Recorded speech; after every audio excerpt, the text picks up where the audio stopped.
की जो पंचशिलेचं आचरण करतो ना तो सर्वसाधारणपणे चांगला माणूस.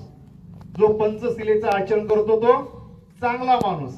आणि जो पंचशिलेचं आचरण करण्यास दुसऱ्यास परावृत्त करतो, प्रवृत्त करतो, त्याला प्रेरणा देतो, त्याला ऊर्जा देतो, चैतन्य देतो, त्या माणसाला त्यांनी श्रेष्ठ किंवा सज्जन माणूस म्हणतो. मग सभ्य माणूस कोणाला म्हणायचं?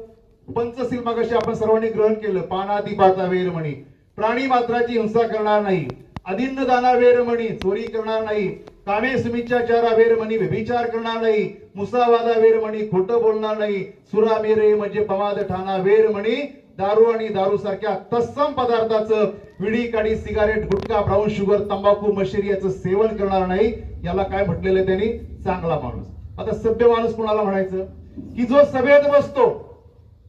भगवान बुद्धांच्या काळामध्ये हजारोच्या 10,000 हजाराच्या संघाने काय संघ असायचे, त्यांचं संगायन असायचं, धम्मचर्चा असायचे, धम्म परिषदा असायचे.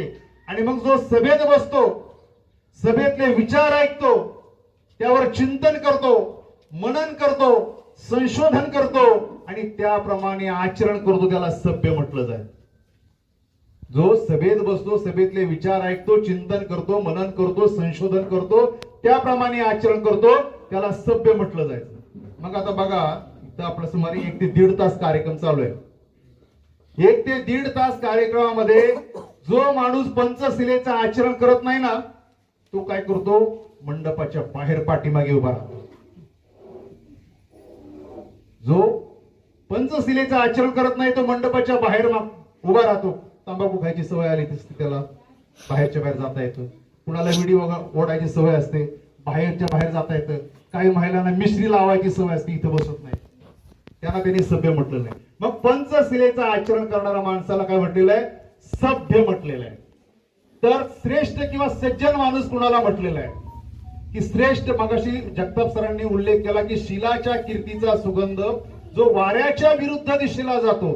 समजा इंदापूरचा एखादा माणूस आहे, तो चांगला आणि श्रेष्ठ कार्य करतोय, त्याच्या कार्याचा सुगंध वाऱ्याच्या विरुद्ध दिशेला तिकडे लोणावळ्याला जाईल, तिकडे खंडाळा साताऱ्याला जाईल, तिकडे अहमदनगरला जाईल. म्हणजे चांगला आणि श्रेष्ठ माणूस. तर चांगला आणि श्रेष्ठ किंवा सज्जन माणूस कुणाला म्हणायचे? तुकाराम महाराजांनी एक अभंग लिहिलेला आहे. तुकाराम महाराज चांगला श्रेष्ठ सज्जन माणसासाठी एक अभंग लिहितात. ते म्हणतात, चंदनाचे हात पाय ही चंदन, चंदनाचे हात पाय ही चंदन, परिसा नाही कोणी हीन अंग. ही सज्जन माणूस असतो, त्याचे हातपाय कसे असतात? त्या चंदनाच्या झाडासारखे शीतल असतात, थंड असतात.